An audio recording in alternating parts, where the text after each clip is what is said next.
अस्सलाम वालेकुम dear students, उम्मीद है आप सब खैरियत से होंगे। हमारा आज का जो लेक्चर है ये बहुत ही इंपॉर्टेंट है लॉ गेट एस्पिरेंट्स के लिए। जैसे कि आप सबको पता है कि अनकरीब लॉ गेट टेस्ट कंडक्ट होने जा रही है और लॉ गेट में किस टाइप के क्वेश्चंस आएंगे, most important most repeated questions कौन से हैं, आज हम वही डिस्कस करेंगे। जैसे कि आप सबको पता है कि लॉ गेट में आपने जिन सब्जेक्ट्स पर फोकस करना है वो सब्जेक्ट्स आपके कौन कौन से हैं। वो सब्जेक्ट्स आपके आ जाते हैं CPC, QSO, लीगल एथिक्स, उसके अलावा क्रिमिनल लॉ। दूसरी बात ये कि अक्सर स्टूडेंट्स जो है कंफ्यूज हो जाते हैं एक चीज़ को देखकर, एक पॉइंट को देखकर। वो पॉइंट कौन सा होता है कि मिसाल के तौर पे आपके पास जब पोर्शन आएगा कौन सा, constitution of Pakistan, constitutional law. Constitutional law के पोर्शन के अंदर ही आपको जो है लीडिंग केसेस ही मिलेंगे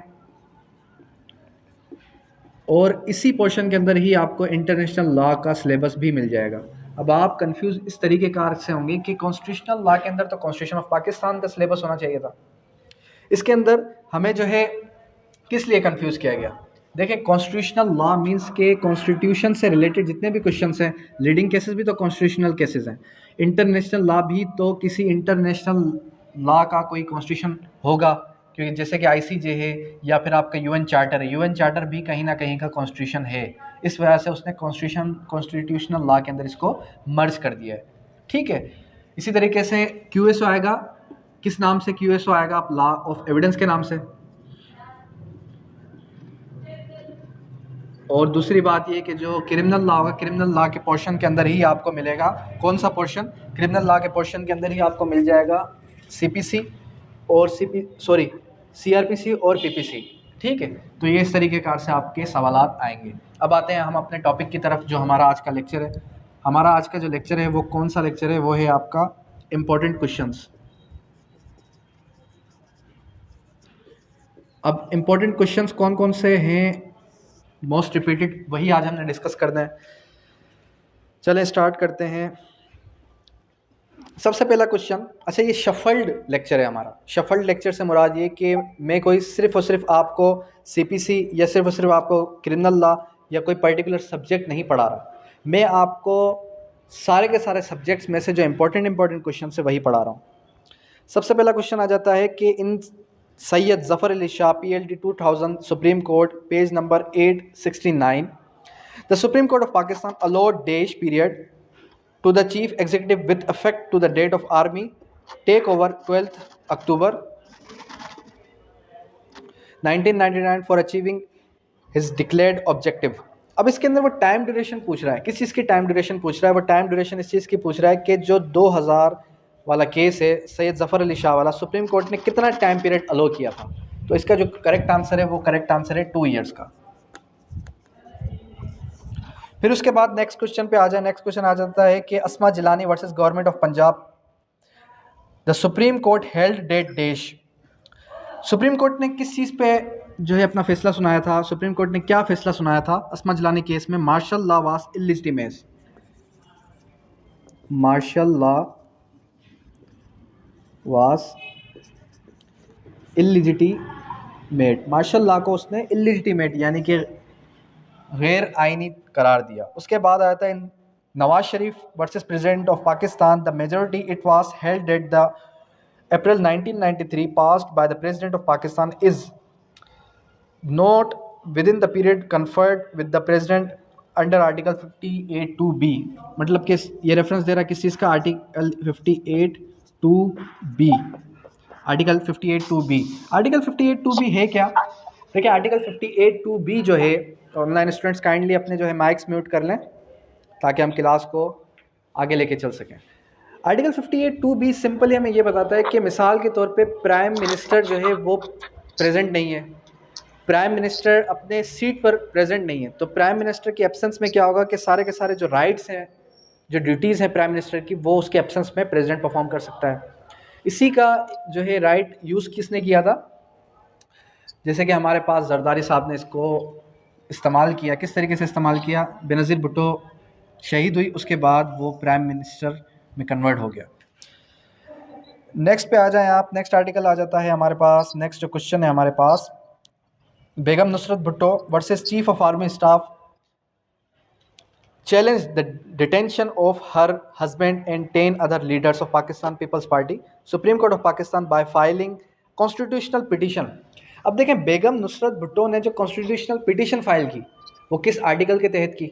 मैंने आपको पहले भी बताया कि जो सुप्रीम कोर्ट में जब आप किसी आर्टिकल के तहत जाएंगे तो वो किस आर्टिकल के तहत जाएंगे, वो आप जाएंगे आर्टिकल 183, आर्टिकल 184 सब क्लास 3, आर्टिकल 184 सब क्लास 3 के तहत जाएंगे। और अगर आप हाई कोर्ट में रिट फाइल कर रहे हैं, फंडामेंटल रिट फाइल कर रहे हैं, वो आर्टिकल 199 के तहत करेंगे।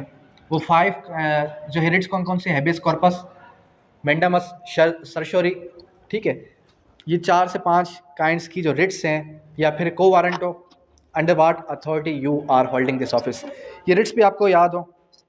उसके बाद आ जाए नेक्स्ट क्वेश्चन की तरफ। The state versus 200 and others PLD 1958 legalised the देश। स्टेट वर्सेस 200 के अंदर उसने क्या किया कि उसने जो हमारे पास ये कानून था उस कानून को क्या कर दिया, मार्शल लॉ को लिस्टिमाइज कर दिया। किसको लिस्टिमाइज कर दिया?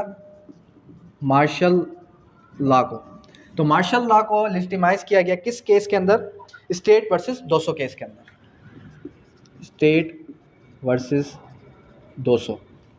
नेक्स्ट क्वेश्चन की तरफ आए। जब आप नेक्स्ट क्वेश्चन की तरफ आएंगे तो नेक्स्ट क्वेश्चन के अंदर हमारे पास क्या आ जाता है? Next question Maulvi Tamizuddin versus governor general of Pakistan. इसका रेफरेंस आपको याद हो, कौन सा रेफरेंस है? PLD 1955 FC, पेज नंबर है 240। ये केस का रेफरेंस आपको याद होना चाहिए। Case the governor general claim date the section 22A। अच्छा, लास्ट टाइम स्टूडेंट्स से ये भी सवाल किया गया कि जो लोरालाई में जो उसको सेकंड हमारे पास केस लॉ है उसको जो पनिशमेंट हुई वो किस सेक्शन के तहत हुई? तो उसका सेक्शन था सेक्शन 11। अक्सर स्टूडेंट्स ने ये कहा कि सर ये आउट ऑफ बॉक्स क्वेश्चन आया है। देखिए, आउट ऑफ बॉक्स क्वेश्चन नहीं आता। जब आप एक केस की पूरी समरी पढ़ के जाएंगे, डेफिनेट सी बात है कि आपको उसके आर्टिकल्स भी पता होंगे, आपको उसके फैक्ट्स भी पता होंगे, आपको उसके लाभ भी पता होंगे। जब आपको फैक्ट्स, हकीकतों की सारी बात का पता है तो फिर आप ये ना समझें कि आपको लॉ का नहीं पता, क्योंकि आपकी ये जिम्मेदारी बनती है कि आप क्या करें, आप उसके लॉ की तरफ भी मूव ऑन करें। उसके बाद जो हम बात कर रहे थे किसकी? हम बात कर रहे थे कि इस केस के अंदर जो है हमारे पास क्या हुआ था कि 22A 223A ये सेक्शन था इसका, ठीक है। ये सेक्शन आपने याद रखना है। ये section is not a law and new class of the act required to assent of governor general. The matter was decided by, किसने इस मैटर को डिसाइड किया था? इस मैटर को डिसाइड किया था चीफ कोर्ट ऑफ सिंध ने। चीफ कोर्ट ऑफ सिंध ने इस मैटर को डिसाइड किया। अंडरस्टैंड? उसके बाद फिर आप आ जाएं अल जिहाद ट्रस्ट की तरफ। Al Jihad trust versus federation of Pakistan. The case was filed by the in supreme court of Pakistan. Consequence the order of the court, the national assembly, prime minister, members, cabinet shall to be dash. इन सब को क्या करना चाहिए? इन सब को restore करना चाहिए। रिस्टोर का मतलब कि इनको अपनी असेंट वापस, इनको अपनी डेजिग्नेशन को वापस देना चाहिए। इसके बाद कॉन्स्टिट्यूशन ऑफ पाकिस्तान जो हमारे पास नेक्स्ट पेरा आ जाता है जी। माइक्स अपने म्यूट कर लें। माइक्स म्यूट नहीं करेंगे तो मैं ऑनलाइन क्लास को डिस्ट्रैक्ट कर दूंगा, कैंसिल कर दूंगा। अगर आपने ऑनलाइन क्लास नहीं लेनी तो मुझे बता दें, मैं आपकी जो है क्लास को एंड कर देता हूँ।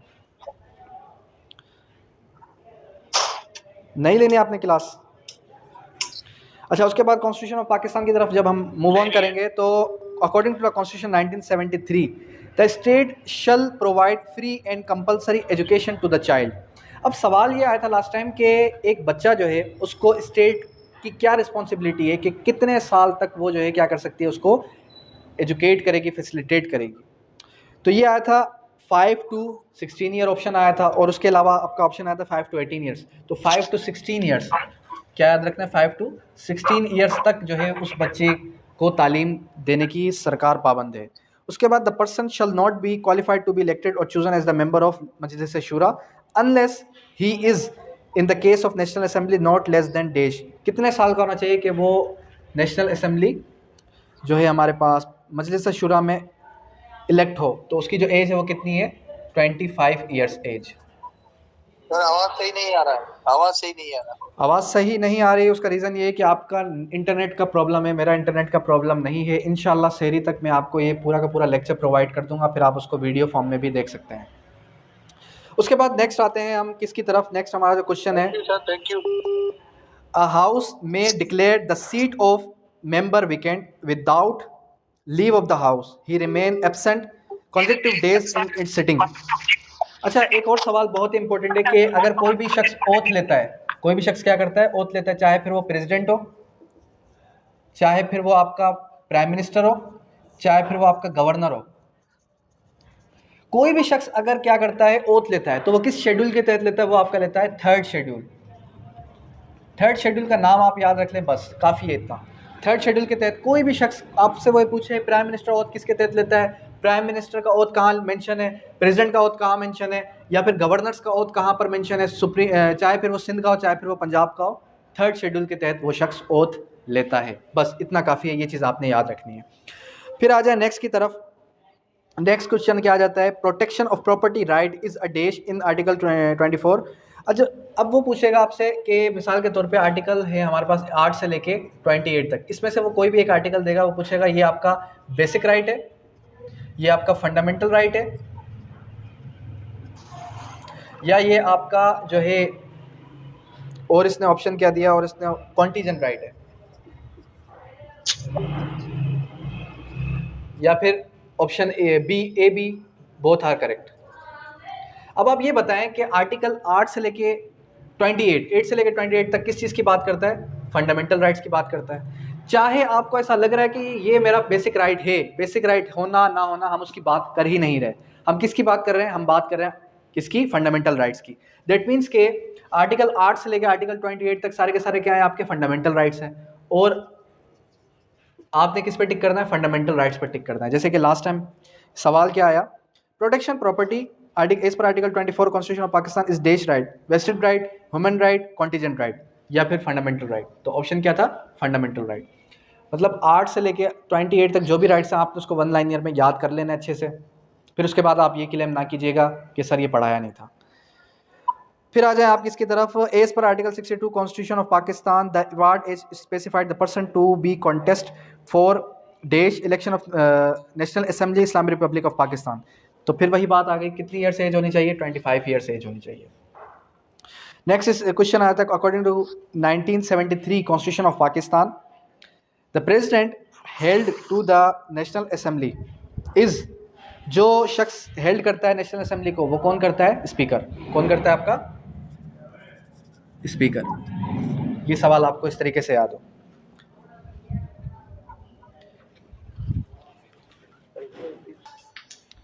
उसके बाद हम मूव करते हैं, एक स्टूडेंट का क्वेश्चन आया। स्टूडेंट का क्वेश्चन ये है कि सर आर्टिकल 128 क्यूएसओ समझा दें। आर्टिकल 128 क्यूएसओ क्या बात करता है? आर्टिकल 128 क्यूएसओ जब आप ओपन करेंगे तो उसके अंदर लिखा होगा लिजिटिमेसी ऑफ चाइल्ड। क्या बात लिखी है? Legitimacy of child. इसका क्या मतलब है? क्या कहना चाहता है ये? आर्टिकल 128 जब आप ओपन करेंगे तो वहाँ पर आपको एक बड़ी कॉमन बात मिलेगी और बड़ी जो है इलॉजिकल बात मिलेगी। वो बात क्या कह रहा है? वो बात ये कह रहा है कि कोई भी हस्बैंड एंड वाइफ शादी करते हैं, शादी होने के बाद 6 महीने बाद अगर कोई बच्चा पैदा हो जाए और आने वाले 2 साल तक अगर कोई बच्चा पैदा हो जाए तो वो बच्चा क्या होगा? वो बच्चा लेजिटिमेट होगा। लेजिटिमेट का मतलब क्या है? जायज़ होना। अब डेफिनेट सी बात है, स्टूडेंट के जहनों में ये सवाल उभरेगा कि सर 6 महीने बाद कैसे बच्चा पैदा हो रहा है और वो जायज़ किस तरीके से, या 2 साल बाद बच्चा पैदा हो रहा है वो जायज़ किस तरीके से। तो मेरे कहने का मकसद सिंपल इतना है, 6 महीने बाद एक बच्चा पैदा हुआ, मिसाल के तौर पे 7th मंथ्स के अंदर बच्चा पैदा हो गया, तो उसके लिए कंडीशन एक इम्पोज कर दी गई। प्रोवाइडेड डेट के अंदर जब आप पढ़ेंगे कंडीशन इम्पोज ये की गई कि वो बच्चा, शर्त ये है कि उसकी फिज़िकल हेल्थ क्या हो, फिज़िकल हेल्थ भी ये बताए कि वो बच्चा 7 माह का है। ठीक है, अगर 7 महीनों बाद बच्चा पैदा हो रहा है और वो बच्चा 7 महीनों बाद बच्चा पैदा हो लेकिन वो बच्चे की फ़िज़िकल हेल्थ कितनी है? 9 मंथ्स है, तो वो लेजिटिमेट नहीं होगा। सही है। इसी तरीके से अगर 2 साल बाद बच्चा पैदा हो रहा है और उसकी फ़िज़िकल हेल्थ 2 साल नहीं है बल्कि 9 मंथ्स है, तो वो भी कंडीशन है कि वो जायज़ नहीं होगा। अंडरस्टैंड? क्लियर है ये चीज़? आगे मूव ऑन करें। अब मिस्टर मुदस्सिर, आपको ये चीज़ क्लियर हो गई? सर इसमें लिखा हुआ है ड्यूरिंग मैरिज। हाँ, ड्यूरिंग मैरिज का मतलब ये है शादी होने के बाद। देखिए, शादी होने के बाद एक बच्चा 7 महीनों बाद पैदा हुआ और उस बच्चे की फ़िज़िकल हेल्थ भी 7 महीने है, तो वो बच्चा जायज़ है। ठीक है, शादी ख़त्म हो गई, शादी ख़त्म होने के बाद डाइवोर्स हो गई या हस्बैंड की डेथ हो गई। हस्बैंड की डेथ होने के बाद एक जो है वाइफ़ थी, एक औरत थी, उसको 2 साल के अंदर अंदर अगर कोई बच्चा पैदा हो गया तो वो बच्चा भी जायज़ है, लेकिन शर्त ये है कि उस बच्चे की फ़िज़िकल हेल्थ भी उतने महीने हो जितने महीनों बाद वो बच्चा पैदा हुआ है। इसका आंसर लेजिटिमेट होगा। लेजिटिमेट का मतलब ये है कि जायज़ होना। ठीक है। अच्छा, उसके बाद हम कहाँ मूव कर रहे थे? हमारा जो नेक्स्ट क्वेश्चन था according to article 31 of the constitution of Pakistan, state shall be taken the enable the Muslims Pakistan individual to collectively to order their lives according to their fundamental principles, basic concepts of the Islam facilitate thereby it may be enabled to dash understanding meaning of life is the Holy Quran and Sunnah। इसका answer क्या है कि जो भी हमारे पास state है वो हर शख्स को फैसिलिटेट करेगी according to the holy Quran and Sunnah. Constitution of Pakistan किस पर बेस करता है? टीचिंग्स, किसकी teachings? Teachings of holy Quran and Sunnah. ठीक है। उसके बाद आ जाए नेक्स्ट क्वेश्चन की तरफ। नेक्स्ट क्वेश्चन क्या कहता है कि एज पर article 36 of the constitution of Pakistan the state shall safeguard the legitimate rights and interested to minorities including their due representation in देश। तो ऑप्शन में क्या आएगा? The federal and provincial service. क्या ऑप्शन में आएगा? Federal and provincial service. सही है। नेक्स्ट क्वेश्चन की तरफ मूव ऑन करते हैं। नेक्स्ट क्वेश्चन किसकी तरफ आया था? According to article 11 of the constitution of Pakistan, no child below the age of dash years shall be engaged in factory. कितने साल से कम का बच्चा फैक्ट्री के अंदर काम नहीं कर सकता? माइनॉरिटी पे उसने रिस्ट्रिक्शन लगा दी, तो उसकी एज क्या होगी माइनॉरिटी की? 14 ईयर्स। 14 साल से कम का बच्चा माइनॉरिटी में काउंट होगा और वो कहीं जो है काम नहीं कर सकता। कहाँ पर? जहाँ पर भी मिट्टी वगैरह का काम चल रहा हो। ठीक है। उसके बाद आ जाते हैं नेक्स्ट की तरफ। एज पर article 206 constitution of Pakistan the जज ऑफ द सुप्रीम कोर्ट और of the high court may resign his office by writing under the hand addressed dash. मतलब कि जब भी हाई कोर्ट का जज, सुप्रीम कोर्ट का जज रिज़ाइन देगा तो वो किसको रिज़ाइन देगा? प्रेसिडेंट को। ठीक है, किसको रिज़ाइन दे रहा है? वो प्रेसिडेंट को रिज़ाइन दे रहा है। फिर आ जाए आप किसकी तरफ? नेक्स्ट हमारा क्वेश्चन आ जाता है इंटरनेशनल लॉ की तरफ। मूव ऑन करते हैं। अच्छा, और भी क्वेश्चंस हैं कुछ, ये मैं देख लेता हूँ कौन से हैं। एज पर article 53 two constitution of Pakistan before entering upon office the member elected as speaker or deputy speaker shall make before the national assembly oath set in dash. फिर वही बात आ गई, कौन से शेड्यूल के अंदर? मैंने आपको बताया ओथ किसी का भी हो, कहाँ मेंशन है? 3rd शेड्यूल के अंदर। कहाँ पे मेंशन है? 3rd schedule. 3rd शेड्यूल का नाम याद रख लें बस, कि भाई ओथ जितने भी होंगे वो एज पर 3rd शेड्यूल होंगे। उसके बाद आ जाएं नेक्स्ट आर्टिकल। एज पर article 211 constitution of Pakistan the proceedings before the council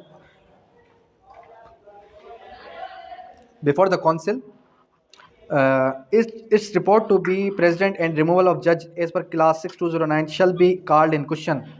मतलब कि जब भी किसी को रिमूव किया जाएगा तो वो क्या किया जाएगा? वो इन क्वेश्चन किया जाएगा किसी भी स्टेज पे। चाहता हूँ लेकिन मुझे थोड़ा काम है, आप मुझे लेक्चर भेज देना। मैंने आपको पहले ये चीज़ क्लियर कर दी है कि जो क्लास अभी चल रही है यही क्लास आपको रिकॉर्डिंग फॉर्म में ग्रुप के अंदर शेयर हो जाएगी विद इन फ्यू आवर्स। अच्छा, उसके बाद फिर क्या आ जाता है? उसके बाद आ जाता है आपका नेक्स्ट क्वेश्चन हमारे पास। एज पर आर्टिकल 63 एज पर article 7 constitution of Pakistan the part unless the context otherwise the state means. State का मतलब क्या है? स्टेट का मतलब है, स्टेट हमारी क्या है? रियासत, जिसको हम मजलिस शूरा पार्लियामेंट का नाम देते हैं। Provincial government, federal assembly and federal government. State के अंदर कौन कौन से पार्ट्स काउंट होते हैं? फेडरल गवर्नमेंट, उसके बाद आपका आ जाता है provincial government, federal government, provincial government, और इसके अलावा पार्लियामेंट, पार्लियामेंट आ जाएगा। पार्लियामेंट के अलावा और क्या आ जाएगा आपका, ये सारे के सारे आपके काउंट होंगे किस में, ये सारे के सारे आपके काउंट होंगे स्टेट के ज़ुमरे में। नेक्स्ट क्वेश्चन हम आते हैं आप किसकी तरफ, इंटरनेशनल लॉ की तरफ। इंटरनेशनल लॉ का पोर्शन बहुत ही जो है शॉर्ट सिलेबस है इसका, जिसके अंदर सिर्फ और सिर्फ आपके मार्क्स कितने हैं, 5 मार्क्स हैं। अब इसके अंदर ICJ भी है और जो है हमारे पास UN चार्टर भी है। और UN चार्टर के जब आप आर्टिकल्स ओपन करेंगे तो आपको 150 से 200 आर्टिकल्स मिल जाएंगे और नंबर की वेटेज सिर्फ और सिर्फ कितनी है, 5। अब इस 5 मार्क्स को किस तरीके से हमने कंटिन्यू करना है, इसके अंदर कुछ इंपॉर्टेंट जो है आर्टिकल्स आपके साथ डिस्कस करता हूँ। अगर किसी ने कॉन्सेप्चुअल पढ़ना है तो वो प्रीवियस लेक्चर सुन सकता है।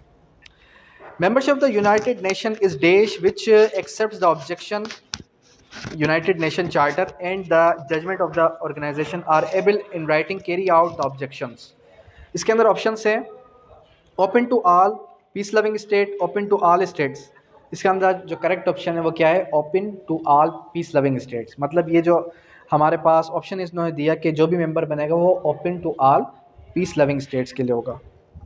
उसके बाद the quorum of dash shall suffice the constitute the international court of justice. International court of justice के अंदर कितने जजेस बैठेंगे, 9 जजेस बैठेंगे। 9 का कोरम याद रख लें, कितना कोरम है, 9 जजेस बैठेंगे। The first Geneva convention 1864 related to the protection देश the wounded and sick combatants. किसके लिए था जिनेवा कन्वेंशन, जो फर्स्ट जो है हुआ था 1864 में। ईयर भी याद रख लें 1864, और सेकेंडली क्या याद रख लें कि किसके लिए हुआ था, सिख के लिए, सिख पर्सन्स के लिए। फिर आ जाएगा नेक्स्ट क्वेश्चन हमारे पास, 8 पर article 51 UN charter provides that the rights of self defence. Right of self defence कहाँ पर मेंशन है, article 51, article 51 UN charter.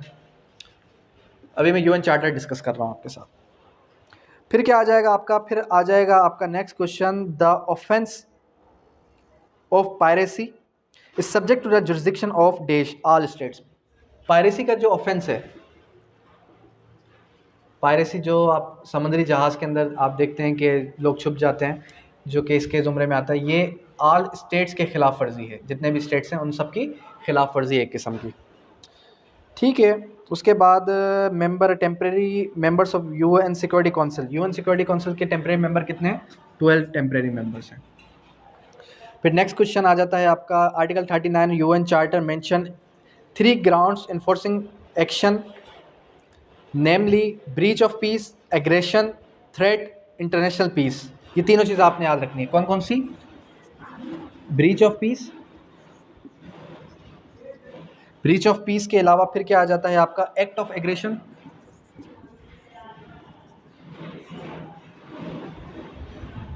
Act of aggression के अलावा क्या आ जाएगा आपका, इंटरनेशनल पीस, इंटरनेशनल पीस। ये तीनों पॉइंट्स आपने याद रखें। तीनों पॉइंट्स किस चीज़ से रिलेट करते हैं जी, तो ये तीनों चीज़ें आपने, तीनों जो पॉइंट्स हैं, ये तीनों पॉइंट्स अपने पास लिख लेना है। कौन कौन से तीनों पॉइंट्स हैं, एक हमारे पास, अब ये सवाल पूछ क्या रहा है, सबसे पहले सवाल को समझें। कह रहा है यूनाइटेड नेशन कहाँ गया, एज पर article 39 UN charter mention 3 grounds of enforcing actions. Enforcing actions के 3 ग्राउंड्स कौन कौन से हैं, ये आपने ग्राउंड्स के नाम याद रखने हैं। कौन कौन से ग्राउंड्स हैं, एक है breach of piece, act of aggression और इंटरनेशनल पीस। ये तीनों ग्राउंड्स आपने याद रख लेना है। Persons not greater means, persons not greater, not Greta, इसका मतलब क्या है, इसका मतलब है पर्सोना नॉन ग्रेटा, मतलब कि कानून से ऊपर कोई भी शख्स नहीं है, लेकिन यहाँ पर इसका ऑप्शन नहीं आ रहा।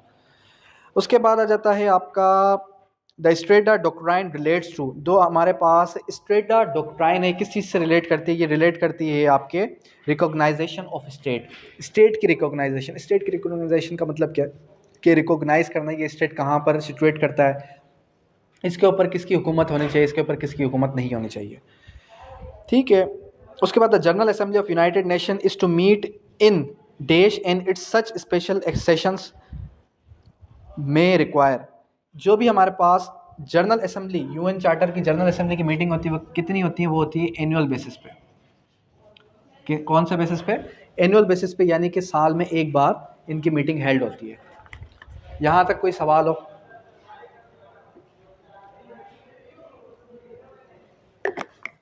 यहाँ तक किसी का कोई सवाल नहीं है? पक्की बात है। इसके बाद हम क्यूएसओ लेके चलेंगे। क्यूएसओ के बाद फिर आगे मूव करेंगे।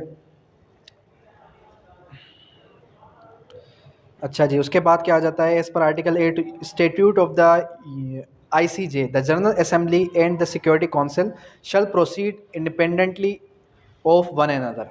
जो हमारे पास आर्टिकल 8 है, आर्टिकल 8 के अंदर क्या बात की गई है? अच्छा देखें, सवाल आपसे नहीं पूछेगा कि आर्टिकल 5 के अंदर क्या बात की गई है, आर्टिकल 6 के अंदर क्या बात की गई है। वो आपको ऑप्शन देगा आर्टिकल एज पर आर्टिकल 5, फिर आगे वो अपनी बात रखेगा। क्या बात रखेगा भाई? वो ये पूछेगा कि एज पर आर्टिकल 5 उसने ये बात की, एज पर आर्टिकल 6 जो उसने ये बात की उसके अंदर कौन सी चीज़ मिसिंग है। तो जब आपने आर्टिकल पढ़ा होगा डेफिनेट सी बात है वो चीज़ें आपको क्लियर होंगी। फिर क्या आ जाता है? फिर आ जाता है आपका आर्टिकल 9 यूनाइटेड नेशन चार्टर। ये जो है सवाल रिपीटेड भी है, पहले भी आ चुका है कि the general assembly shall consist of all the members United Nations, each member shall not be more than days representative. कितने रिप्रेजेंटेटिव होंगे? तो 5 रिप्रेजेंटेटिव होंगे। कितने रिप्रेजेंटेटिव होंगे स्टेट के? 5 रिप्रेजेंटेटिव होंगे। ये चीज़ याद रख लें।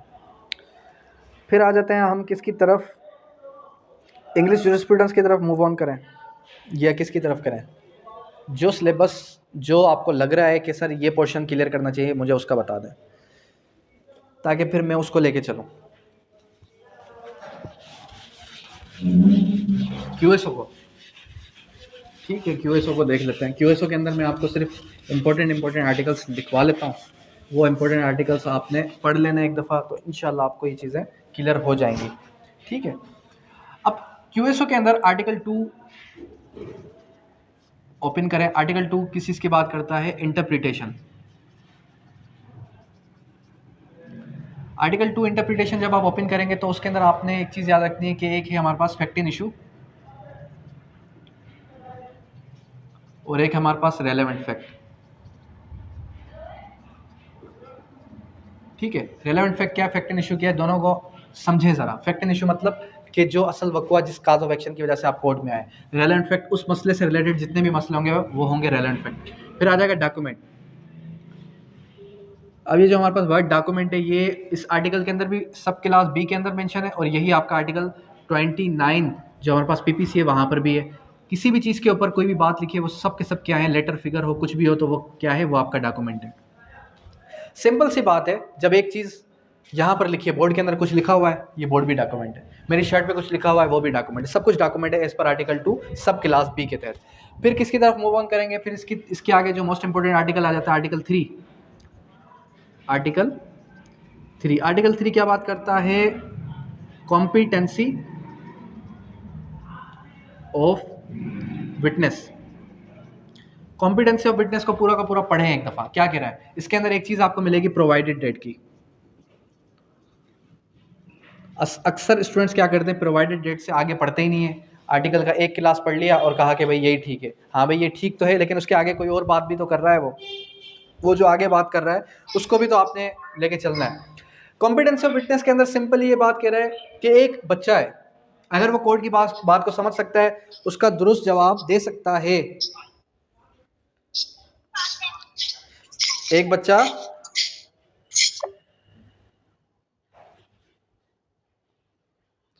अगर कोई बच्चा जो है क्या कर सकता है, एक बात को समझ सकता है कोर्ट की बात को और उसका दुरुस्त जवाब दे सकता है, तो वो क्या है, वो भी कॉम्पिटेंट टू टेस्टिफाई है। ठीक है, उसके बाद अगर कोई ऐसा शख्स है जो कि कोर्ट की बात को समझे लेकिन जवाब नहीं दे सकता क्योंकि वो बोल नहीं सकता, तो फिर वो कॉम्पिटेंट नहीं होगा। चाहे वो बच्चा हो, चाहे वो बड़ा हो, चाहे वो बूढ़ा हो, कोई भी शख्स हो, वो क्या है, वो सारे के सारे कॉम्पिटेंट टू टेस्टिफाई एज पर आर्टिकल 3। और आर्टिकल 17 के अंदर जब आप ओपन करेंगे तो क्या मिलेगा? हुदूद केसेस के बारे में बात करेगा वो, कि हुदूद मैटर्स के अंदर नंबर ऑफ विटनेस कितने होंगे, नंबर ऑफ विटनेस। इस आर्टिकल को भी यही वाइंड अप करते हैं। इस आर्टिकल के अंदर सिंपली ये बात की गई है कि भाई एक मिसाल है, एक शख्स है या एक बच्चा है, क्या वो कॉम्पिटेंट है या नहीं। सबसे पहली बात, मेल हो, मुस्लिम हो, एडल्ट हो, तज़किया शहूद, ये सब के सब क्या हैं, कॉम्पिटेंट टू टेस्टिफाई हैं एज पर आर्टिकल 17 कानून शहादत ऑर्डर। फिर फर्दर ये बात की गई कि 2 मर्द हों या फिर 1 मर्द और 2 औरतें। क्या 2 मर्द हों या फिर 1 मर्द और 2 औरतें। 2 मेल और वर्ड क्या यूज़ किया गया, 2 मेल। फिर आगे क्या वर्ड यूज़ किया गया, और 1 male, 1 male and 2 female. Students ने यहाँ पर जो ऑप्शन था, यहाँ पर HEC ने आपको और का वर्ड दिया, आपने क्या कर दिया, आपने इस ऑप्शन पे बिना सोचे समझे टिक कर दिया, तो ये ऑप्शन हो गया आपका गलत, क्योंकि यहाँ पर क्या था, यहाँ पर एंड का वर्ड था। मैं कहने का मकसद क्या है, कहने का मकसद है 2 मर्द या फिर 1 मर्द और 2 औरतें। तो 2 मर्द और 1 मर्द और 2 औरतें, ये इंग्लिश वाला और नहीं है, उर्दू वाला और है, तो यहाँ पर एंड यहाँ पर हो रहा है। इस चीज़ को भी जहन में रखिएगा, क्यों, क्योंकि HEC आपको कंफ्यूज बड़ा करता है और आप कहेंगे कि ओह ये तो मैं चीज़ भूल गया था। आर्टिकल 17 क्लियर है। अब आते हैं किसकी तरफ, 4 से लेके 14 तक। कम्युनिकेशन को छोड़ा है, प्रोटेक्टेड कम्युनिकेशन।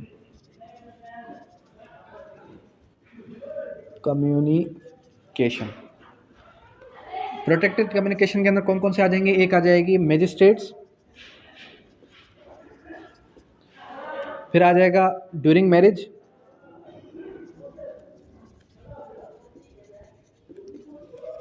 फिर जो इम्पोर्टेंट आ जाता है आपका as per affairs of state, फिर आ जाएगा आपका, अल्लाह आपको नेकी दे, नेक्स्ट जो हमारे पास है प्रोफेशनल कम्युनिकेशन,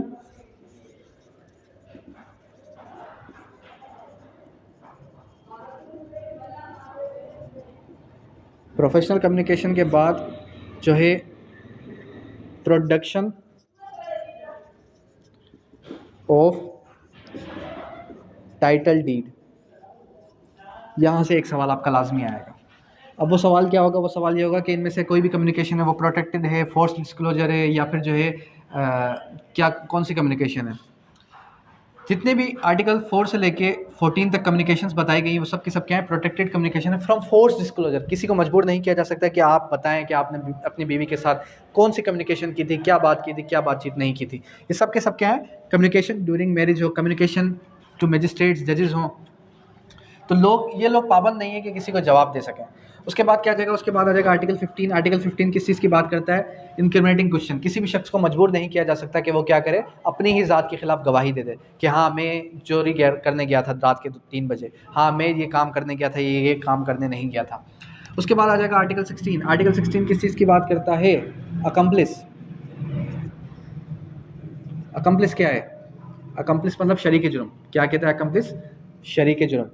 अकम्प्लिस के लिए वर्ड यूज़ किया गया कि भाई आर्टिकल 16 के तहत an accomplice shall be competent to testify. Accomplice क्या होगा, कॉम्पिटेंट टू टेस्टिफाई होगा। फिर फर्दर ये बताया गया कि accomplice shall be competent to testify, और फिर उसने क्या कर दिया, उसने जो है लास्ट टाइम की तरह एक सवाल बड़ा अच्छा दिया, कौन सा, एक्सेप्ट का। एक्सेप्ट का सवाल उसने सेक्शन 75 से भी दिया था, और एक्सेप्ट का सवाल उसने अकम्प्लिस से भी दिया था। अक्सर स्टूडेंट्स क्या हो गए, स्टूडेंट्स हो गए कंफ्यूज। किस लिए स्टूडेंट्स कंफ्यूज हुए, डेफिनेट सी बात है, जब स्टूडेंट्स को ये पता चलता है कि भाई हमने आगे क्या पढ़ना है, वो आधे आर्टिकल्स पढ़ते हैं स्टूडेंट्स और आधे आर्टिकल को छोड़ देते हैं। मैंने आपको बताया था कि इस बार भी चांसेस हैं कि 3 से 4 सवाल, कितने सवाल, 3 से 4 सवाल किस सूरत में आए, आपके एक्सेप्ट की सूरत में आ जाए, या फिर बट की सूरत में आ जाए। और शल और मे वाले सवाल भी चांसेस हैं कि 4 से 5 सवाल शल और मे वाले सवाल लाजमी आएंगे इस बार।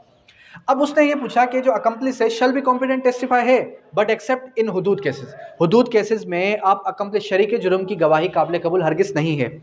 आर्टिकल 17 मैंने क्लियर कर दिया। अब आते हैं किसकी तरफ, आर्टिकल 18 की तरफ। आर्टिकल 18 क्या बात करता है, आर्टिकल 18 को जब हमने ओपन किया तो आर्टिकल 18 क्या बात करेगा, आपका करेगा relevancy of fact.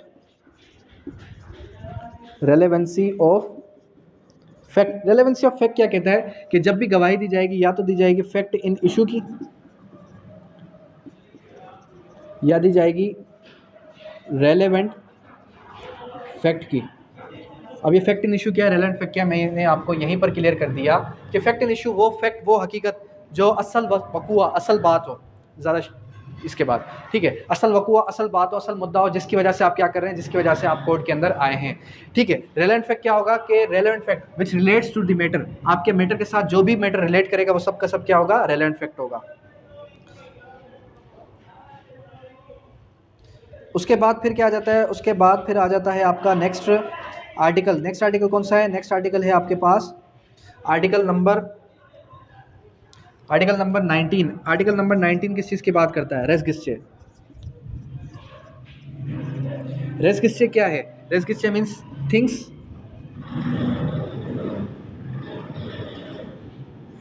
Closely done. Things closely done का मतलब ये, मिसाल के तौर पे मैं कहूँ कि मैंने उस शख्स को खंजर से मारा, अब खंजर से मारने के बाद का इवेंट, खंजर से मारने से पहले का इवेंट, ये सब के सब क्या है, थिंग्स क्लोजली डन है।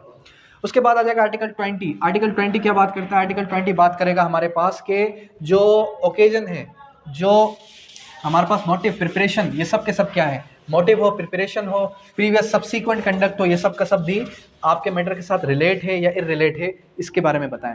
तो वो आपसे एक ऑप्शन देगा। मैंने आपको प्रीवियस लेक्चर के प्रीवियस क्लास के अंदर भी बताया था कि जब वो आपको आर्टिकल 18 से लेके आर्टिकल 69 तक पूछेगा, क्या पूछेगा, वो आपसे कहेगा कि एज पर आर्टिकल 19 जो हमारे पास facts necessary to explain, facts necessary to explain, फिर आगे वो ऑप्शंस के अंदर देगा रेलेवेंट, इररेलेवेंट, नॉट रेलेवेंट या फिर नन ऑफ दीज। तो ऑप्शन के अंदर आपने क्या टिक करना है, रेलेवेंट। देखें ज़रा समझें क्यूएसओ की स्कीम को। क्यूएसओ के अंदर पढ़ाया क्या जा रहा है, कौन गवाही देगा, कौन गवाही दे सकता है, ठीक है, गवाही किस चीज़ से रिलेटेड होगी, बर्डन ऑफ प्रूफ किस पे लाया करेगा, मतलब कौन साबित करेगा, गवाही कैसी होगी, किस नेचर की होगी, डॉक्यूमेंट्री होगी, ओरल होगी, ठीक है।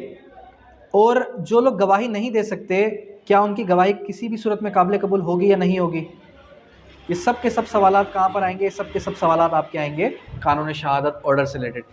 एग्जामिनेशन किसी को किस तरीके से किया जाएगा, किसी भी शख्स को एग्जामिन किस तरीके से किया जा सकता है, ये सब का सब आएगा आपका क्यूएसओ से। कहने का मकसद सिंपल इतना है कि आपने क्या याद रखना है, आपने याद रखना है कहाँ पर रेलेवेंट है, कहाँ पर इररेलेवेंट।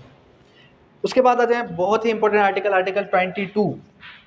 आर्टिकल 22 क्या बात करता है, आइडेंटिफिकेशन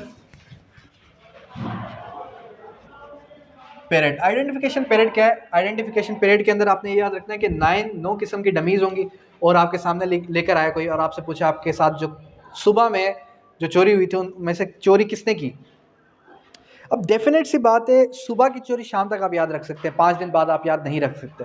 तो आइडेंटिफिकेशन पीरियड होती किस किस के लिए, पर्सन के लिए और थिंग्स के लिए, ये 2 वर्ड्स याद रख लें, ठीक है। अब दूसरा सवाल, क्या ये रेलेवेंट है, क्या ये इररेलेवेंट है, तो ये भी आपका रेलेवेंट है। अंडरस्टैंड, यहाँ तक क्लियर है। उसके बाद आ जाए आप किसकी तरफ, आर्टिकल 24 की तरफ। आर्टिकल 24 क्या बात करता है, प्ली ऑफ एलिबाय। अब ये प्ली ऑफ एलिबाय को भी यहाँ पे क्लियर करेंगे और इसी के साथ हम किसको क्लियर करेंगे, इसी के साथ हम जोड़ देंगे किसको, पीपीसी को, क्योंकि मैंने आपको क्या बताया, ये शायद हो सकता है हमारी लास्ट क्लास हो, इसके बाद आपने अपना लॉगआउट जाके देना है। अच्छा, कल भी मैं आपके साथ क्लास के अंदर कनेक्ट रहूँगा, लेकिन उसके अंदर मैं आपका जो है फ्रीक्वेंटली आस्क्ड क्वेश्चन आंसर का सेशन रखूँगा, मतलब वो आपकी पर्टिकुलर पढ़ाने वाली क्लास नहीं होगी, कल मैं आपका आउटपुट लूँगा, जो मैंने आपको अभी तक पढ़ाया उसके बारे में मैं क्वेश्चनिंग करूँगा। प्ली ऑफ एलिबाय के अंदर एल्सवेयर। अब एल्सवेयर का मतलब ये कि I was not present at the scene of crime, मैं क्राइम के वक्त यहाँ पर मौजूद ही नहीं था। अगर कोई शख्स ये कह दे कि मैं at the scene of crime मौजूद नहीं था, तो वो क्या कर रहा है, वो प्ली रेस कर रहा है। अब याद करें किसी और किताब के अंदर कोई प्लीज़ है या नहीं है, अगर है तो कौन सी है मुझे बताएं, है किसी को जहन में, नहीं है जहन में, चले मैं क्लियर करता हूँ। अच्छा, आर्टिकल 24 को जोड़ें, किसके साथ जोड़ेंगे आप जोड़ेंगे जर्नल एक्सेप्शंस के साथ। जर्नल एक्सेप्शंस क्या बात करते हैं, जर्नल एक्सेप्शंस को जब आप ओपन करेंगे आर्टिकल 76 से लेके 106 तक, जिसके अंदर आपके प्राइवेट डिफेंस भी आ जाएंगे। अब आप कहेंगे सर ये जर्नल एक्सेप्शंस के अंदर और आप इसको किस तरीके से कनेक्ट कर रहे हैं। देखिए आर्टिकल 24 ये कह रहा है कि मैं मौका वारदात पर मौजूद नहीं था, मैं मौका वारदात पर मौजूद नहीं था। अब मैं ही कोर्ट को साबित करूंगा, क्या बात साबित करूंगा, कि मैं कोर्ट मैं ये डिक्लेयर करता हूँ कि मैं मौका वारदात पर मौजूद नहीं था, मैं तो लाहौर के अंदर था। अब साबित मैंने करना है कोर्ट में। क्या साबित करना है? कि मैं वहाँ पर मौजूद नहीं था, जहाँ मौजूद था वो साबित करना है। ये साबित नहीं करना कि मैंने जुर्म नहीं किया। मैंने जुर्म किया है या नहीं किया वो तो प्रोसिक्यूशन ही साबित करेगी। लेकिन मैं मौका वारदात पर मौजूद नहीं था, मैं कहीं और किसी और सिटी के अंदर था, ये चीज़ मैं साबित करूंगा। इसको हम कहेंगे ऑनर्स ऑफ प्रूफ या बर्डन ऑफ प्रूफ एज पर आर्टिकल 117 QSO। क्लियर है? अब दूसरी चीज़ ये मिसाल के तौर पे प्ली एक और किस्म की हो सकती है। प्ली का मतलब क्वेश्चन भी कह सकते हैं आप, कि मैं ऑब्जेक्शन रेज करता हूँ कि मैं वहाँ मौजूद नहीं था। ये तो हो गया प्ली ऑफ एलिबाय। मिसाल के तौर पे मैं कहूँ कि मैंने तो जुर्म किया है, मैं तस्लीम करता हूँ इस चीज़ को कि मैंने जुर्म किया है, वाकई में मैं मुजरिम हूँ, लेकिन मैंने जुर्म अपने होशो हवास में हरगिज़ नहीं किया। इसका क्या मतलब है? इसका मतलब ये कि मैंने जब जुर्म किया उस वक्त मैं इंटॉक्सिकेटेड था, किसी ने मुझे नशा दिया था। इसका मतलब ये कि जब मैंने ये जुर्म ऑफेंस कमिट किया, जब मैंने ये ऑफेंस पर्टिकुलरली ऑफेंस कमिट किया, उस वक्त क्या था? उस वक्त जो है मुझे पागलपन का दौरा आया हुआ था। जर्नल एक्सेप्शंस बहुत इंपॉर्टेंट चैप्टर है, चैप्टर नंबर 4 PPC।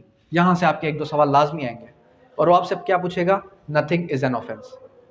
क्या ये जो हमने बात की है ये ऑफेंस है या नहीं ऑफेंस? आपने क्लिक करना है नॉट एन ऑफेंस, अगर इसमें से वो आपसे कहीं से पूछ रहा है। और जो माइनॉरिटी है वो 10 ईयर से, ये भी चीज़ याद रख लें। प्रीवियसली बुक्स के अंदर अगर कहीं भी 7 ईयर से तो वो आंसर गलत है। अक्सर स्टूडेंट्स 7 ईयर्स वाले पे करके आए थे तो वो आंसर कतई गलत है। अच्छा जी, यहाँ से आगे मूव करते हैं। अब मैंने कहा कि किसी ने क्या कर दिया, किसी ने इंटॉक्सिकेट किया, किसी ने जो है उसको जो है वो 12 साल से कम इमेच्योरिटी में बच्चा था, ठीक है, या फिर कोई भी शख्स क्या था, कोई भी शख्स जो है अपने होशो हवास में नहीं था, वो पागल था, कुछ भी था। अगर वो किसी का मर्डर भी कर दे तो जनरल एक्सेप्शन ये कहते हैं वो मर्डर, वो जुर्म नहीं होगा। Nothing is an offence which is done in general under general exception या which is done in private defence. अब ये प्राइवेट डिफेंस क्या है? अपने बचाव के लिए, किसी और के बचाव के लिए, अपनी इज्जत बचाने के लिए, किसी और की इज्जत बचाने के लिए। दो चीज़ें आ गई, अपनी या किसी और की प्रॉपर्टी बचाने के लिए। अगर मैं किसी को मार भी दूं तो वो जुर्म नहीं होगा। लेकिन आपने क्या याद रखना है कि जब कोई शख्स आपके ऊपर हावी है, उसके पास पिस्टल है, मेरे पास नहीं है, तो मैं उसको मार सकता हूँ। लेकिन अगर उसी की पिस्टल मैंने अपने हाथ हैंड ओवर कर ली तो अब मैं उसको नहीं मार सकता। ये क्या हो गया? ये हो गया आपका प्राइवेट डिफेंस, जो कि 96 से लेके 106 तक है। इसके अंदर फिर फर्दर काइंड्स बताई गई हैं कि क्या क्या आप कर सकते हैं, क्या क्या आप नहीं कर सकते, किसको हर्ट पहुंचा सकते हैं, किसी का मर्डर कर सकते हैं। खैर, कहने का मकसद ये है कि सब के सब क्या है, ये आपको कानूनी रियायत है कि यहाँ पर आप जो है क्या कर सकते हैं, ऑब्जेक्शन रेज कर सकते हैं कि मैंने जो जुर्म किया वो जुर्म नहीं था। अब इसके साथ एक और आर्टिकल डील करता है। वो कौन सा आर्टिकल है? वो आर्टिकल है आपका 121। 121 कौन सा? QSO। 121 QSO क्या बात करता है? 121 QSO जब आप ओपन करेंगे तो 121 QSO के अंदर सिंपली ये बात की गई कि अगर कोई शख्स जर्नल एक्सेप्शंस की प्ली रेस करता है तो साबित भी वही करेगा कि क्या वो वाकई में पागल था, क्या वाकई में उसने जो है मुगालते में किसी को मार दिया, क्या नेचर ऑफ फैक्ट को उसने समझा नहीं। ये सारी चीज़ें फिर कौन साबित करेगा? अक्यूज पर्सन साबित करेगा। क्लियर है? फिर आते हैं किसकी तरफ? एडमिशंस की तरफ, कन्फेशंस की तरफ। 30 से लेके 36 तक, 37 से लेके 44 तक, और इसके अंदर 45 भी आ जाएगा। 30 से लेके 36 तक किस चीज़ की बात करता है? एडमिशंस की। एडमिशंस है क्या? एडमिशंस कैसे होगा? सिविल का कॉन्सेप्ट है, सिंपल इतना समझ लें कि एडमिशंस कहाँ होता है, कहाँ नहीं होता। एडमिशंस का जो कॉन्सेप्ट है वो कहाँ पर होगा? सिविल के अंदर। ABC ये तीनों कहते हैं कि हम तीनों ने मिस्टर डी के साथ फ्रॉड किया, मिस्टर डी से पैसे खाए। अगर ए भी कह दे तो ये तीनों का एडमिशन है। अगर इसी तरीके से कन्फेशन के अंदर आ जाए और ए कहे कि हम तीनों ने मिलकर मिस्टर डी का मर्डर किया है, तो ये कन्फेशन है किसका? मिस्टर ए का। इन दोनों के लिए सरकमस्टेंशियल एविडेंस है। क्या है? Circumstantial evidence. जब तक कोई और कोरोबरेटिव एविडेंस नहीं आएगा तब तक ये साबित नहीं करेगा। अब इसी तरीके से आपने किसको समझ लिया? आपने समझ लिया सिविल के मैटर को। एडमिशंस कहाँ पे होते हैं? एडमिशंस आपके होते हैं किसके अंदर? सिविल के मैटर के अंदर। और पार्टी हो, रेफर्ड पर्सन हो, तो वो भी एडमिशन कर सकता है। आर्टिकल 45 ने किस चीज़ की बात की? एस्टोपल की। एस्टोपल का क्या मतलब है? एस्टोपल का मतलब ये कि अगर कोई शख्स, कोई पार्टी क्या कर दे, एडमिशन कर जाए, उसके बाद स्टॉपल लग जाएगा कि वो अपनी बात से हरगिज़ मुकर नहीं सकता। वो क्या नहीं कर सकता? अपनी बात से मुकर नहीं सकता। इसी तरीके से फिर फर्दर आप मूव ऑन करें किसकी तरफ?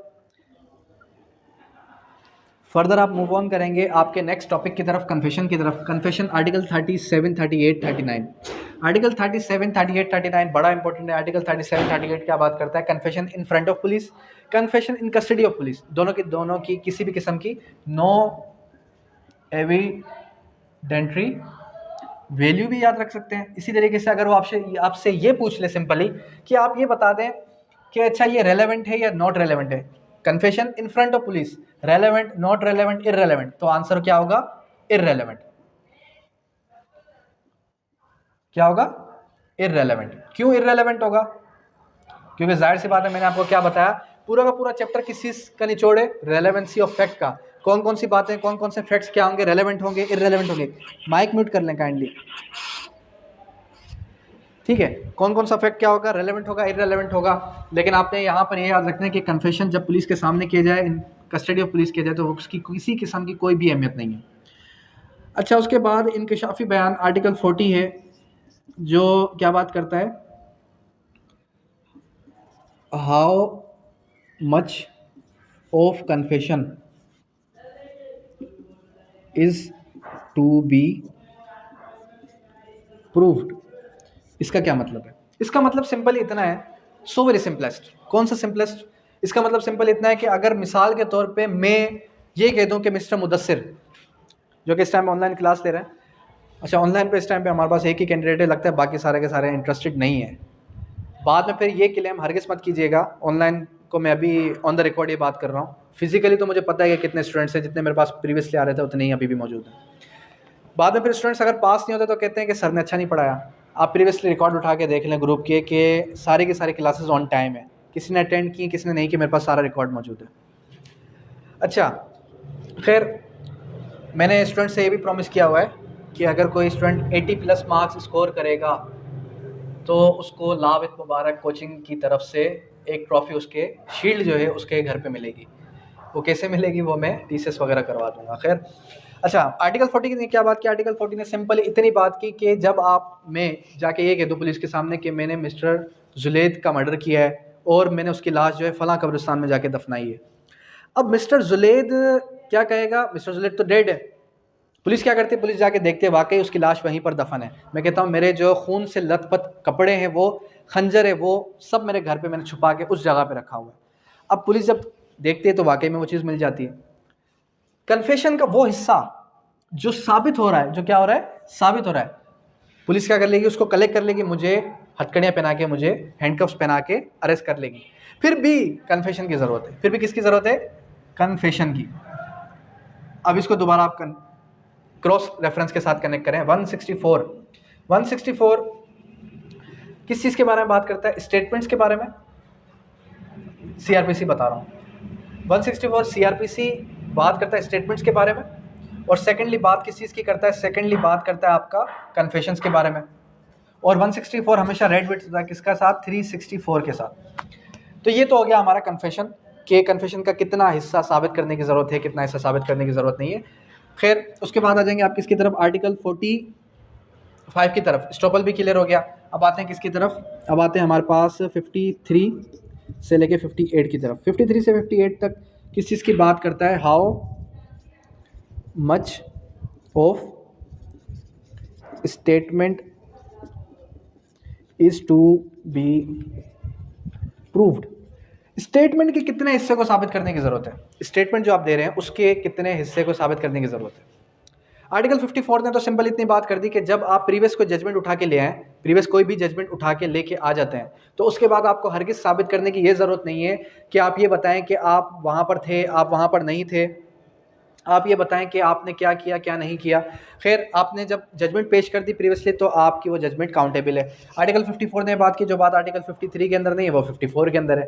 तो ये इस तरीके से आपको डिस्ट्रैक्ट करेगा। उसके बाद आर्टिकल 59 से लेके 65 तक, ओपिनियन ऑफ एक्सपर्ट्स।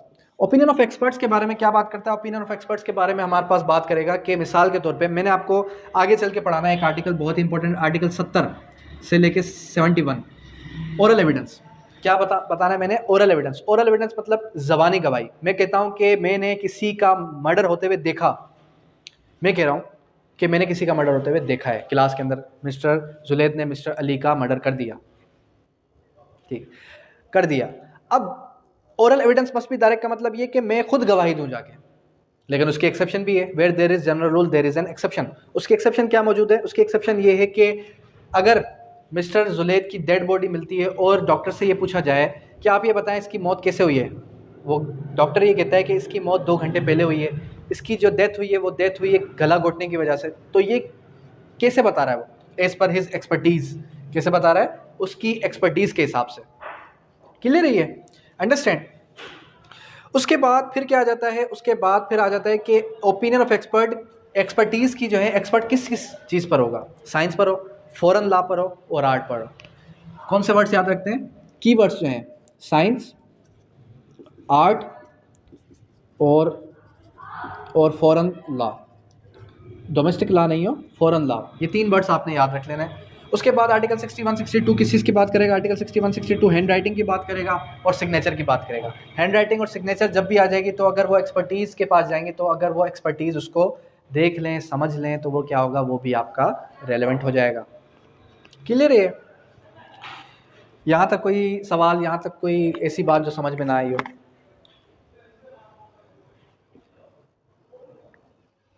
नहीं। फिर आ जाते हैं किसकी तरफ? फिर आ जाते हैं हम, आर्टिकल 60 हो गया, 61 हो गया। अब आते हैं किसकी तरफ? आर्टिकल 66 से लेके आर्टिकल 69 की तरफ, कैरेक्टर व्हेन रेलेवेंट।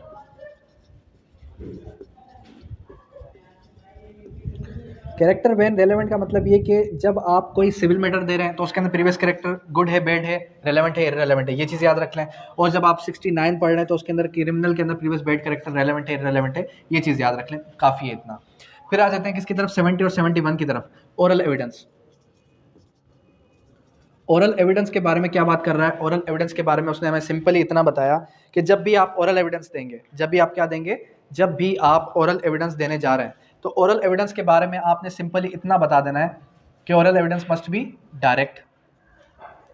और डायरेक्ट के अंदर फिर उसने उसकी एक्सेप्शन हेयरसे के अंदर 71 के अंदर बता दी कि शहादत अल शहादा हो, एक्सपर्ट ओपिनियन हो, आर्टिकल 46 हो। आर्टिकल 46 यहाँ पर पढ़ाना भूल गया।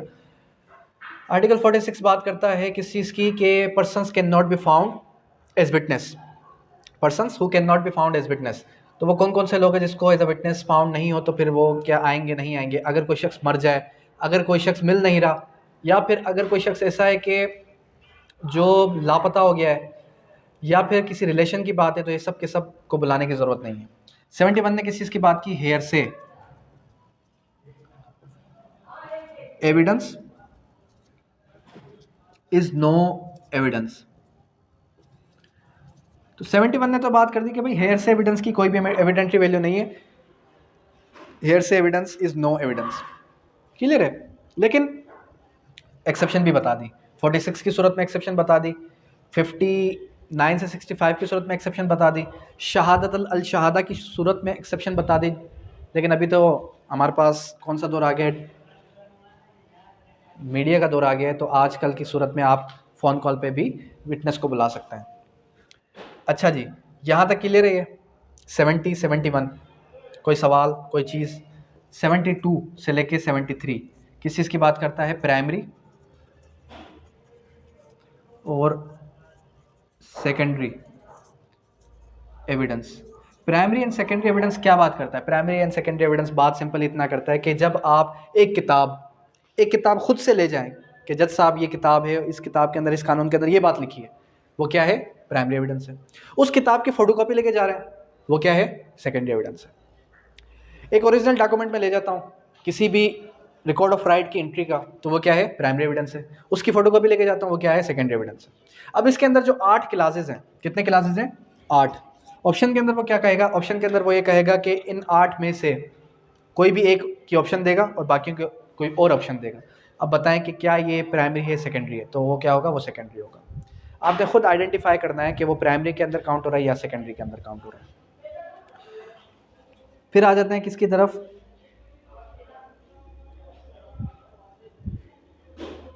फिर आ जाते हैं हमारे नेक्स्ट क्वेश्चन की तरफ। सेकेंडरी हो गया, प्राइमरी हो गया, और अब आ जाएं आप आर्टिकल 84 और 85, पब्लिक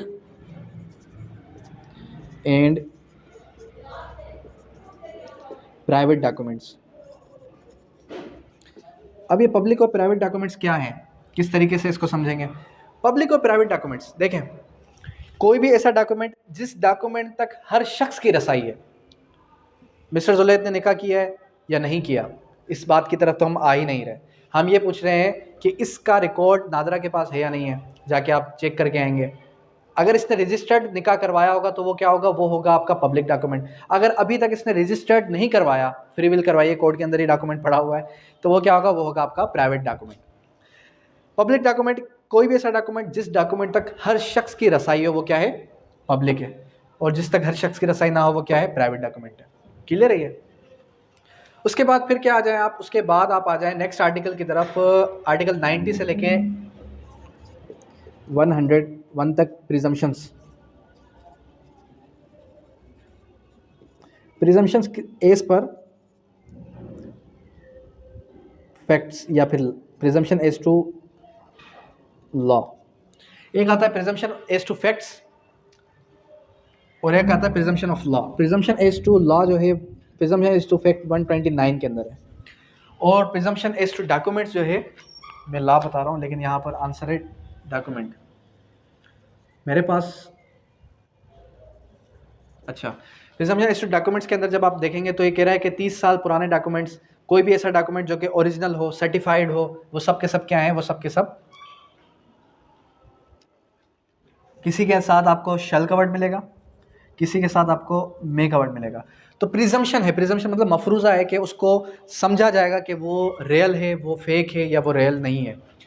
ठीक है, कहीं कहीं मे लिखा है, कहीं कहीं शेल लिखा है। जहाँ दो ऑप्शन हैं, जहाँ पर दो ऑप्शन है तो वहाँ पर मे पे टिक करना है। जहाँ पर एक ही ऑप्शन है, कोर्ट के पास और कोई चांस नहीं है, तो वो वहाँ पर आपने शेल पे टिक करके आना है। क्लियर है। उसके बाद आ जाएगा स्टॉपल।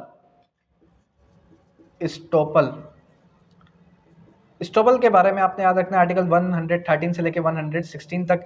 टू स्टॉप समवन, अगर कोई शख्स डिक्लेरेशन दे दे, अगर कोई शख्स अपने एक्ट के ज़रिए से कह दे कि ये प्रॉपर्टी मैं उसको तोहफे पे देता हूँ, क्या कर रहा हूँ, तोहफे पे दे रहा हूँ, तो ये क्या कर रहा हूँ, मैं डिक्लेयर कर रहा हूँ। तो ये सब का सब क्या आ जाता है, ये सब का सब आ जाता है किसमें, किसके ज़ुमरे में आ जाएगा, ये आ जाएगा आपका स्टॉपल के ज़ुमरे में। अगर मैं कह दूँ, कहने के बाद में कहूँ मैंने तो ऐसा कुछ कहा ही नहीं था, समझ है। तो जब मैं डिक्लेरेशन कर दूं, उसके बाद अगर मैं अपनी बात से मुकरूंगा तो मुकर नहीं सकता मैं। सिविल के अंदर ही एप्लीकेबल होता है, पहले भी क्लियर करा चुका हूं मैं। फिर आ जाएगा किस पे, फिर आ जाए आप आर्टिकल 111 से लेके 114 तक, facts which need not to be proof. कौन कौन से फैक्ट्स हैं जिनको साबित करने की हरगिज़ ज़रूरत नहीं है, कौन कौन से facts needs not to be proved, not to be proved. कौन कौन से फैक्ट्स हैं जिनको साबित करने की ज़रूरत नहीं है, 101 से लेके 114 तक। अब 101 से लेके 111 से लेके 114 तक जब आप ओपन करेंगे, एक तो आपको मिलेगा कि जुडिशियली नोटिसेबल फैक्ट्स, क्या मिलेगा,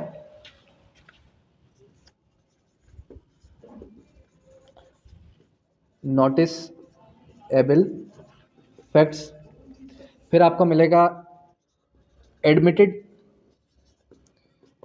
facts need not to be proved. ठीक है, फिर आपको फर्दर एक और भी मिल जाएगा।